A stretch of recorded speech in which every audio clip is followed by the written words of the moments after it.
ప్రమాదాలకు గురైనప్పుడు, ఆటల్లో కింద పడ్డప్పుడు, మెట్ల మీదనో, స్నానాల గదిలోనో జారిపడ్డప్పుడు ఎముకలు చిట్లిపోవడం, ఫ్రాక్చర్లు కావడం మనలో చాలా మందికి అనుభవమే.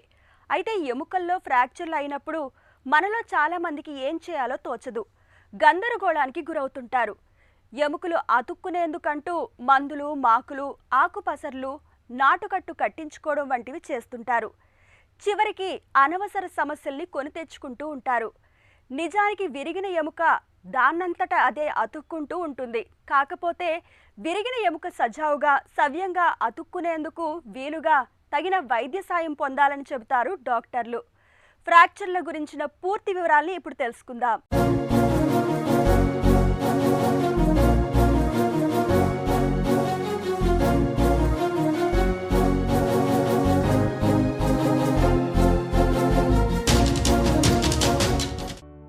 ఎముకలు మన శరీరానికి ఆధారంగా ఉండే బలమైన జీవగర్రలు.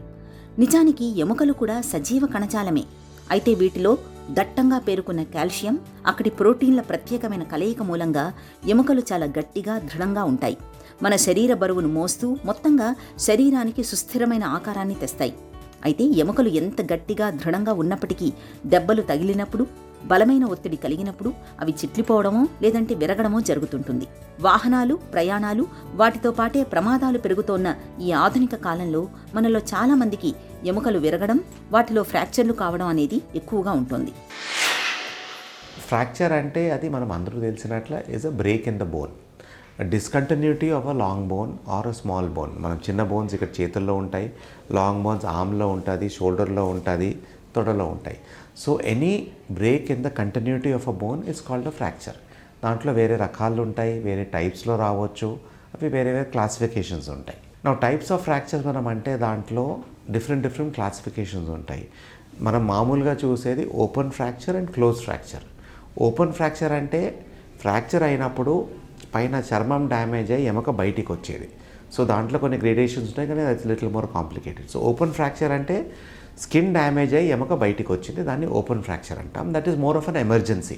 సో ఫ్రాక్చర్ అయితేనే విదిన్ సమ్ టైం మనం దాన్ని క్లీన్ చేసి, వాష్ చేసి, రిడ్యూస్ చేసేసి సర్జరీ ఆల్సో అవసరం పడవచ్చు.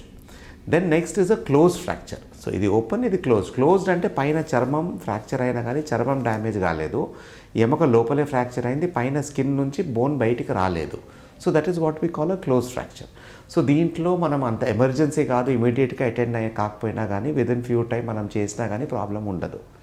సో ఈ బేసిక్ 2 టైప్స్ ఉంటాయి. And also basics are comminuted and simple fracture. So fracture అయినప్పుడు ఒకటే పీస్లో 2 బోన్ పీసెస్ ఇట్లుండేది, బోన్ పీస్ ఇట్లా ఎదిగి 1 పీసే మధ్యలో ఫ్రాక్చర్ అనేది that's a simple fracture. Then comminuted fracture అంటే ఆ బోన్ ఇరిగింది కానీ మల్టిపుల్ పీసెస్ అయింది. సో అది మల్టిపుల్ ఫ్రాక్చర్స్ ఉంటాయి. సో అది depending on that severity simple fracture, comminuted fracture or open fracture and close fracture ఉంటాయి. సాధారణంగా ప్రమాదాలు జరిగినప్పుడు, ఆటల్లో దెబ్బలు తగిలినప్పుడు, మెట్ల మీద నుంచి పడినప్పుడు, స్నానాల గదుల్లో జారి పడిపోయినప్పుడు ఎముకలు ఎక్కువగా విరుగుతుంటాయి. అయితే ఎముకలు గుల్లబారిపోయి ఆస్టియోపొరోసిస్తో బాధపడుతున్నప్పుడు దెబ్బల్లాంటివేమీ తగలకుండానే చిటుక్కున ఎముకలు విరుగుతుంటాయి. కొంతమందిలో ఒంట్లో ఎక్కడైనా క్యాన్సర్ తలెత్తితే అది ఎముకకు విస్తరించి స్థిరపడుతుంటుంది. దీంతో అక్కడ ఎముక గుల్లబారి దాని పటుత్వం తగ్గి విరుగుతుంటుంది. తగిలిన దెబ్బ, దాని తీవ్రతను బట్టి ఎముకలు రకరకాలుగా విరగొచ్చు. ఎముక మీద ఒకవైపు కాస్త పగులు వచ్చి చిట్లడాన్ని హెయిర్లైన్ ఫ్రాక్చర్ అంటారు. ఎముక విరిగి ఎక్కడికక్కడే ఉండిపోతే దీన్ని సింపుల్ ఫ్రాక్చర్ అంటారు. కొన్నిసార్లు ఎముక పూర్తిగా విరిగి అటు ఇటు జరిగిపోతుంటుంది. మరికొన్ని సందర్భాల్లో ఎముకలు విరిగి ముక్కలుగా పడిపోతుంటాయి. సిమ్టమ్స్ ఆఫ్ ఫ్రాక్చర్ ఫస్ట్ మనం తెలిసేది పెయిన్ ఉంటుంది, డిఫార్మిటీ ఉంటుంది, స్వెల్లింగ్ ఉంటుంది. So we all describe these 3 things అని. సో పడిన తర్వాత మనకు యాంకిల్ ఇంజరీ అయిందనుకోండి, స్ప్రెయిన్ అయితే మనం కొంచెం నడవగలుగుతాము, ఫ్రాక్చర్ ఉంటే నడవలేము. So pain levels compare to sprain fracture అయినప్పుడు ఎక్కువ ఉంటాయి. 0 to 10 స్కేల్లో స్ప్రెయిన్ అయినప్పుడు పెయిన్ అరౌండ్ 5 to 6 ఉంటే, ఫ్రాక్చర్ అయినప్పుడు 9 to 10 ఉంటుంది. So fracture is maximal painful, ఎక్కువ పెయిన్ ఉంటుంది. స్వెల్లింగ్ ఆల్సో ఎక్కువ ఉంటుంది. సో పెయిన్ ఉంటుంది, స్వెల్లింగ్ ఉంటుంది అండ్ డిఫార్మిటీ ఉంటుంది. సో చేయి ఫ్రాక్చర్ అయినప్పుడు ఇట్లా పొజిషన్ ఉండదు, కొంచెం వంకర అయిపోతుంది. అది ఎవరికి చూసినా కానీ అర్థమైపోతుంది ఫ్రాక్చర్ అయిపోయిందని. లిగమెంట్ ఇంజరీ అయినప్పుడు ఓన్లీ వాపు ఉంటుంది కానీ డిఫార్మిటీ రాదు. సో డిఫార్మిటీ వచ్చేది only when there is a fracture and loss of function.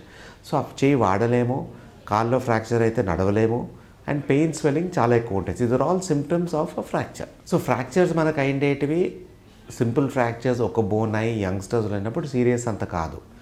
Now a fracture become serious when it is multiple, అంటే ఒక బోన్ కాక 2-3 బోన్లు ఎదిగినప్పుడు, అలాంగ్ విత్ హెడ్ ఇంజరీ ఉన్నప్పుడు, చెస్ట్లో దొమ్మల్లో ఏమైనా రప్చర్ అయ్యి లంగ్ ప్రాబ్లమ్స్ ఉన్నప్పుడు ఇవన్నీ సీరియస్ ఇంజరీస్. నా కాంపౌండ్ ఫ్రాక్చర్ అంటే బోన్ బయటికి వచ్చింది, చర్మం డ్యామేజ్ అయింది, ఇవన్నీ కాంప్లికేటెడ్ ఇంజరీస్ అండ్ ఎమర్జెన్సీకి ఇమీడియట్గా తీసుకొని పోవాలా. ట్రీట్మెంట్ సర్జరీ విదిన్ 24 అవర్స్ చేయాల్సిందే. అండ్ ఏదైనా మెడికల్ ఎయిడ్ చాలా important in these cases of open fractures and comminuted and multiple fractures. So కొంతమందికి మల్టిపుల్ ఫ్రాక్చర్స్ అంటే more than 1 bone involved is called polytrauma. So ఇవి కొంచెం మేజర్ ఇంజరీస్ అవుతాయి. ఎముకలు విరిగినప్పుడు అవి మళ్లీ అతుక్కునేందుకు మనలో చాలా మంది ఒక పసరుకట్టు వేస్తుంటారు. ఫ్రాక్చర్లకు పసరుకట్టు వేయడం సరికాదంటారు డాక్టర్లు. అలాగే ఎముక విరిగి బాధపడుతున్న వ్యక్తిని ఎలా పడితే అలా తరలించకూడదు. వెడల్పాటి బల్లపై పడుకోబెట్టి తీసుకెళ్తే విరిగిన ఎముకలకు మరింత ప్రమాదం జరగకుండా ఉంటుంది. ఎముకలు విరిగిన చోట గాయాలను శుభ్రం చేయడం కూడా ముఖ్యమే. సరిగ్గా శుభ్రం చేయకపోతే గాయం నుంచి ఎముకల్లోకి ఇన్ఫెక్షన్లు సోకే అవకాశాలుంటాయి. ఎముకల్లో పగుళ్ళు, ఫ్రాక్చర్లను చాలా వరకు ఎక్స్రేలో గుర్తించవచ్చు.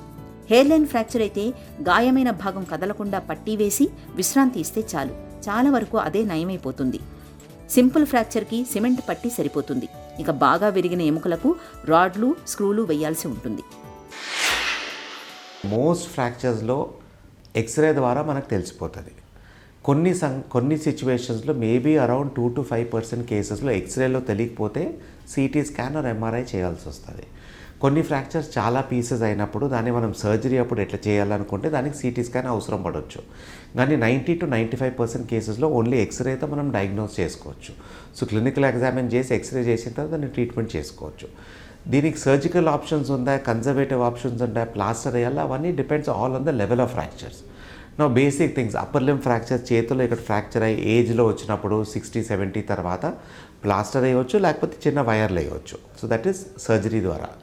But definitely supposing somebody has a fracture in the lower limb, కాళ్ళు, తొడ, హిప్ జాయింట్స్, ఫీమరు, తొడ ఎముక ఎరిగిందనుకోండి, 99.9% వాళ్ళకి సర్జరీ అవసరం పడుతుంది. అది ప్లాస్టర్తో సరిపోదు, అండ్ ప్లాస్టర్ చేసినా వాళ్ళ నడక వచ్చే ఛాన్స్ చాలా తక్కువ. సో మోస్ట్లీ లోవర్ లింబ్ ఫ్రాక్చర్స్కి సర్జరీ అవసరం పడుతుంది. అప్పర్ లింబ్ ఫ్రాక్చర్స్లో minor surgery or plaster is an option. So depending on the injuries మనం చూడాలా. డెఫినెట్గా కాంపౌండ్ ఫ్రాక్చర్ అంటే ఓపెన్ ఫ్రాక్చర్ చెప్తున్నాను, చర్మం డ్యామేజ్ అయినప్పుడు surgery is a most likely option. దానికి మనం ఇంటర్వెన్షన్ చేసి ఆపరేట్ చేసి లోపల ప్లేటో, నెయిలో, స్క్రూజో ఏదో వాడేసి పైన స్కిన్ కుట్లేయాలి. అది అయిన పరిస్థితుల్లో లోపల బయట నుంచి స్కిన్ నుంచి లోపలికి డ్యామేజ్ అయ్యి ఇన్ఫెక్షన్ వస్తుంది, which is called bone infection. మనకు స్కిన్ ఇన్ఫెక్షన్ వచ్చి యాబ్సెస్ ఫామ్ అయినట్ల బోన్లో ఇన్ఫెక్షన్ వస్తే దాన్ని ఆస్టియోమైలైటిస్ అంటాం. That is a very very big headache and difficult to treat also. So open fractures surgery చేయాల్సిందే. స్లోగా ఫిజియోథెరపీ ఎక్సర్సైజ్ చేస్తూ ఓవర్ 2-3 months తర్వాత and we start putting weight progressively on the leg. X-ray every 1 month చేస్తూ ఉండాలా for at least 4-5 months. X-ray మనకు bone formation కనపడినప్పుడు weight పెంచుకుంటాము. So this depends on the lower limb. Upper లింబ్లో కానీ fractures అయిన తర్వాత ఫిజియోథెరపీ, రీహాబిలిటేషన్. నార్మల్ ఇక్కడ fracture అయితే చేయి మనం ఫిజియోథెరపీ చేయకపోతే స్టిఫ్ అవుతుంది. So all these are very important in the first 6 weeks of ఫ్రాక్చర్లో. చర్మం గీసుకుపోతే కొద్ది రోజుల్లో దానంతటదే మానిపోతుంది. అచ్చం ఎముక విషయంలో కూడా ఇలాగే జరుగుతుంది. ఎముక మీద పెరియాస్ట్రియం అనే దట్టమైన పొర ఉంటుంది. బలమైన దెబ్బ తగిలి గాయమైతే ఈ పొర చినిగి రక్తనాళాలు తెగి రక్తస్రావం అవుతుంది. ఈ రక్తంలోని ప్లేట్లెట్ కణాలు విడిపడి అక్కడున్న మూల కణాలను ప్రేరేపించే రసాయనాలు అంటే గ్రోత్ ఫ్యాక్టర్స్ విడుదలవుతాయి. దీంతో మూల కణాలు వృద్ధి చెందుతూ ఎముకల మధ్య ఏర్పడిన ఖాళీలు చేరతాయి. ముందుగా అక్కడ మృదు కణజాలం కార్టిలేజ్ కణాలు, తర్వాత ఎముక కణాలు ఏర్పడతాయి. ఈ కణాల్లో వాటి మధ్యలో కాల్షియం చేరి గట్టిపడుతుంది. దీంతో ఎముక మళ్లీ దృఢంగా అతుక్కుపోతుంది. అయితే ఈ ప్రక్రియ సవ్యంగా, సాఫీగా, వేగంగా జరగడానికి వీలుగా సిమెంటు పట్టీలు, అవసరమైతే లోపల రాడ్లు, స్క్రూలు వేయటం, ఎముకలోకి రక్త ప్రసరణ సాఫీగా జరిగేలా జాగ్రత్తలు తీసుకోవాలి. ఏడాది దాటినా విరిగిన ఎముకలు అతుక్కోనప్పుడు బోన్ గ్రాఫ్టింగ్ సర్జరీకి వెళ్లాల్సి ఉంటుంది.